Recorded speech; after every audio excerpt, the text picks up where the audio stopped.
Hello, my name is Pat Dietrich, and welcome to this edition of Inspiring Seniors. Today I'm visiting with Fran Coffey. Fran has been involved with the Line Dance Club here in Medicine Hat for a number of years, but I understand you're not originally from Medicine Hat, Fran. Can you tell me a little bit about your background? Certainly, Pat. I'm really glad to be here and to be talking about line dancing, but getting back to your question, I come from Nova Scotia originally, and then I married a gentleman he was in the Air Force, and we lived around Canada and also in Germany. And from Germany, we came to Medicine Hat. This is where his family lived. And since then, we're not together anymore, but the kids and I just stayed in Medicine Hat and just loved it. Just love everything about this city. So how many years have you been in Medicine Hat, Fran? Oh my goodness, I came here in 1976, so 40 plus. So you've been a member and an instructor of the Viner Liner Dance Club for more than a few years. But let's take a step back, and I really want to understand why dance is important to you. What started the passion for dance? Oh my goodness, I think rock and roll when I was a teenager. I loved to dance, like I loved the music and stuff, and I've loved it, since I was a teenager, I guess. Yeah, when I came to Medicine Hat, of course my husband and I broke up then, so there wasn't much chance for us to go dancing together anymore. Mm-hmm. So I went to Southview School, and my grandson was there. They having a Western night, and he was about 4 or 5 or 6, something like that. And they had the Lone Star Dancers there, and that was a group of, I think, 8 people, and did routine dancing and stuff like that. And I just fell in love with all that. I said, "Oh, I have to learn how to do that." So then I understand that you joined the Wild Rose Country Dancers? Yes. Can you tell me more? Sure can. The Wild Rose Country Dancers, well, as I mentioned before, the Lone Stars. Some of the people from the Lone Stars broke away from that group, and they formed the Wild Rose Country Dancers. And Matt Kazenko was the instructor.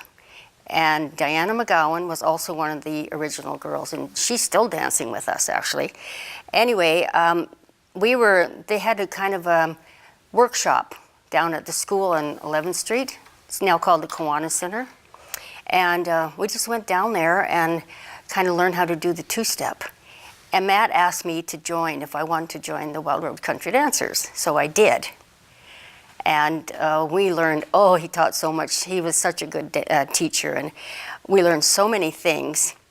And we went on to go to competitions. We went to a competition in Vancouver, and that was in 1990. And in 91, we went to a competition in Edmonton. And then after that, it's really hard to keep the same people all the time as it is with anything else. So, you have to start over again sometimes. And then I just kind of lost interest in that group, and I started going to the Viner Center. Yeah. So for the Wild Rose Country Dancers, it was men and women, and in partners, or yes, sometimes in couples, yes? Couples. You had to have a partner. Yeah, but he did teach like line dancing, mm-hmm. and you could go there on a social night and dance with anybody. Yeah, but he taught how to do the turn in a waltz, or how to do the cha-cha, or whatever. But it was always with couples. Okay. But we also had nights where we had line dancing. And I understand that you also were involved with clogging. Oh. I know nothing about clogging, so please tell me more. Okay, clogging, they call it's a country cousin of tap. So it's kind of the same rhythmic, and mostly from the waist down dancing. But clogging has double taps on their shoes, so they jingle. So it makes a louder noise than just a tap hitting on the floor. And I got involved with that. Emil Schlinker from Medicine Hat here, he had a clogging group. And I went there for one session, and I enjoyed it. And then some of us gals started going to workshops, so we really learned how to clog. So I ended up, they said, "You have to be the teacher." I said, I don't know how to teach clogging. But one didn't know how to teach. One says, "I cannot speak English very good." So I ended up being the teacher. And that was a challenge, but yeah. Mm-hmm. So I taught clogging for maybe 15 years in the Hat. Wow. Yeah. And I've asked how clogging differs from line dancing, and you've kind of explained it. I know when we met earlier, you said it's almost like a bit of a jig. It is kind of like, if anybody's from the Maritimes, they have that country step dancing that you do, or like tap dancing. But it's very rhythmic from the feet up. Yeah. And now on to the Viner Liner Dance Club. What can you tell me about the beginning of that club?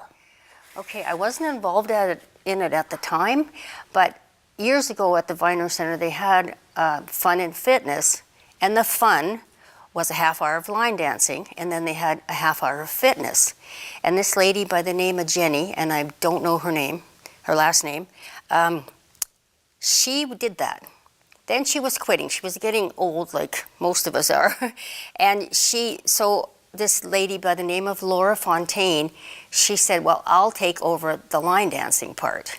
So she did that, and she learned, and she went on and she taught for about 15 years. Then she couldn't do it anymore. She had hip replacement, and twice she had that done. So she just couldn't do it anymore. So then they were looking for somebody to take over, and I said, I will. I can do it. So they gave me a chance, and yeah, so I've been doing it for 7+ years now. As the instructor? As the instructor. And how many years line dancing, Fran?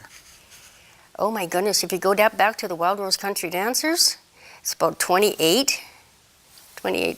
years. That's a lot of pairs of shoes that you've worn out, I'm sure. Yeah. I understand that there's quite a social aspect to the club.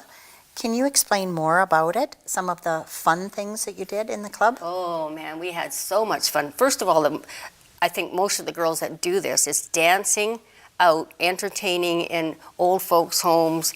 Sometimes we dance at the mall. Sometimes we dance at anniversaries, birthday parties. And of course, there's always something to eat at the end of with our dancing part. And we also just have fun together doing crazy things. We have potlucks, and we do, as example, little projects like that we all get together, and everybody does it individually, and then we have a special day. And we have the news there sometimes that comes and takes pictures, and we have a special day where we everybody will bring in their quilts that they made, and we donate the quilts. Right. And this year, and last year, we were making those T-shirt grocery bags for the food bank, right? For the food bank. Yes. Mm-hmm. And that went over big because all the girls have T-shirts they don't want, and they just make them into bags for those people that need the bags for the food bank. So, yeah. Now, you had kind of mentioned this. This is a toque. Tell me more about why you did it and how many you've done and where they go. Oh. Well, these are baby toques. They're probably 3 to 6 month this size. I do smaller ones, and I do up to a year old. But I've been a knitter for years, and I had all this yarn at home, and one day I found this pattern on Facebook or somewhere, and I thought, I'm going to try to knit one of those toques. And it just takes an hour or so to knit one. So I started, I'll knit this one. Then I start buying yarn because I didn't have enough. And I donated them mostly to the Pregnancy Society. But they have donated them to all, girls that are maybe single mothers or don't have a lot of money. Mm-hmm. I have seen 2 of my toques on babies, and my daughter has seen 1. But I've knit, 300 to 400. So where the rest of them are, I don't know. That's truly amazing. I know that you have very busy feet, and you have busy hands, obviously, from the knitting. Is there anything else that you've done? I think I heard something about an Izzy doll. Yes, an Izzy doll. There are other ladies that made Izzy dolls also, and they're little knitted dolls.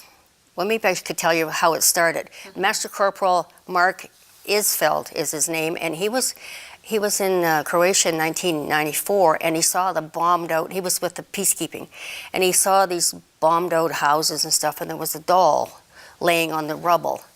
And he said he felt so bad that these kids didn't have anything. So he told his mom, and she knit these little dolls, and they're about 6 inches tall. And I don't have one, I've given them all away, but, because his name is Isfeld, they start calling them Izzy dolls from his name, right? And now soldiers, especially in peacekeeping countries and same other ones like UNICEF and those places, they take these dolls over and actually they use them for packing for the food or the medical supplies, and then they give them to the children. And they're always well received, yes. And so you started, you knew of this project and started knitting them, and then got some of the ladies in the line dance club to knit as well, was it? Well, actually, one of the girls, and we were talking about the quilting, and she says, well, I make Izzy dolls. So actually, she's the one that introduced them to us. So then we started making Izzy dolls. Any project that's, something fun to do that people can do at home and then bring the finished product in to donate to some cause is so much fun. Yes. Now, you'd mentioned baby quilts. What is the story behind baby quilts and line dancing? That's another one of our projects that we did. We just made quilts. You could have a bigger quilt for a bigger child, or you can have baby quilts. So a lot of the ladies made them at home, and then we had a quilt day and brought them in, and then we divided them up. The small ones went to the pregnancy support group, and the bigger ones went to the Medicine Hat Women's Shelter. And we did that for 2 or 3 years, and then you have to find a new project, so then we got something else going. Yeah. It sounds really nice to have that type of community tie with a social club, really. Mm-hmm. There's a saying in real estate, I'm really switching gears here, Fran. There's a saying in real estate, location, location, location. And I understand that the Line Dance Club has moved locations a number of times. Yes, correct. Tell me about that a bit. Okay, when I first joined, it was at the Viner Center, the old Viner Center, of course, and we were in the South Auditorium, which was right past the reception desk, and there was no doors on there. So people walked from the reception desk through our auditorium to get to where the dining room was. And they would stop and talk to people, and it was kind of interruptive at times. And then our music was so loud that the receptionist couldn't hear the phone ringing sometimes. So they decided that we should move to the Strathcona.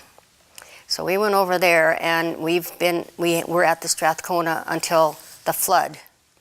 That was 2013? Yes. Yes. And since then, we have been at the Esplanade in the studio room. But sometimes we get cancellations because other people that pay get priority over us. So now we are dancing, if we get kicked out of the Esplanade, we dance at the Kinplex, in the social room, or at the Hockey Hounds. So. And with the renovation and expansion of the Viner Center, there'll be some changes at Strathcona Center, and I understand that line dancing will be going back to the Strathcona Center. Yes, I've heard that. Yeah. And we're kind of excited about that because we won't be bumped out of there by somebody needing the room. Mm-hmm. So, yeah, it'll be you've almost gone full circle. Yes, we have, yeah. I've got here a question about instructing. And you said that you stepped in when the other lady couldn't instruct anymore due to health reasons. But tell me some of the challenges that there are in instructing line dancing for a large group of ladies. Well, when I started, there was maybe 45 or 50 that paid up, but they don't all come at the same time. So, and we had a beginners group, which was like never danced a step in your life, or never danced line dancing before. So you have to go over it, show them how to do certain steps, and just repetition. Mm-hmm. And pretty soon they get to learn a little bit, and then they get to learn a little bit more. And then the ones that were already, I don't know if you'd say good at it, but they knew how to do a few steps. Then we had kind of an intermediate group, and it was a little bit harder dancing. So, and now we have an advanced group, which is on Wednesday morning, and also our other instructor, Wendy, she has a challenge group on Thursday afternoon. So we have like 4 groups at different levels of line dancing. Nice to see how it's progressed. Yeah. So I did check through the records, and there's 82 paid-up members for line dancing this year, which is pretty remarkable. Now, that can be anywhere from 50 years of age up 80 plus, right? We've had a lady that was 92 that came. She came every time we had line dancing. She didn't dance a lot, but she'd get up there and then she'd sit down for a while and then she'd get up again, and yes. So I think she was the oldest one. So apart from a little bit of exercise, or a lot of exercise, depending on the dances, what are the benefits of line dancing? Oh my goodness, there's so many. First of all, like you said, the exercise. The getting out. Some seniors are like shut-ins almost. But there's a bus that comes near that they can, take a bus or get a ride with somebody. So that helps a lot. The camaraderie of all those girls, and there's not a bad one in the bunch. They're all such good, happy, helpful people. And it just makes you happy to be there. Yeah, so that is, the camaraderie, I think, is the great thing. Now, I've been talking about ladies with line dancing. Have you had men involved? We did. When Laura was teaching, we had, because the Wild Rose Country Dancers were still going, and there was couples. So those couples, including the husband and wife, they would come to line dancing. But since I've been doing it, since we've been at the Esplanade, we only had one man, and he stayed for one session, and then him and his girlfriend moved away. But men are more than welcome to come. We would love to see them. Fran, one comment when we met earlier, I asked you why dance was important to you, and you said, it's just in my blood. It is. It's in my blood. And when I hear music, I need to move. Yes. It really shows. You remind me of a Walt Disney movie, animated movie called Happy Feet, because as soon as music comes on, your feet just start going. And you've always got a big smile. It's wonderful to see. What do you get out of line dancing? I just love it. I absolutely love it. It's my life almost. My husband passed away, and all the time that he was sick and everything, I still went to line dancing. And all the girls were so supportive of me. And he never ever complained that I ever, why are you going out or whatever. And he just knew I was going to go to line dancing. There's nothing going to stop me. Yeah. Well, obviously dance has been a large part of your life for many years, and hopefully many more years to come. What do you see as the future of the Line Dance Club here in Medicine Hat? Well, the way it looks right now, it gets bigger. Every year it seems to be more people, so I think it has a really big future. And we might have to branch out and find another place to dance at a certain day if we can't get enough time. Because 80 people, if 82 people came, there would be no room to dance. You would have to dance shoulder to shoulder. Yeah, you need quite a bit of room. So, but yeah, the line dancing is up and running in Medicine Hat. So I think perhaps some of it has to do with the enthusiasm of the instructor, and that speaks well to you. Yes. Thank you for taking time to speak with me today, Fran, and for helping to keep seniors active and involved. It's wonderful to see. Thank you, Pat. It was great. I love talking about line dancing. I could sell line dancing to anybody. So that was great that you invited me here. Thank you, Fran. Thank you for watching this segment of our Oral History Project.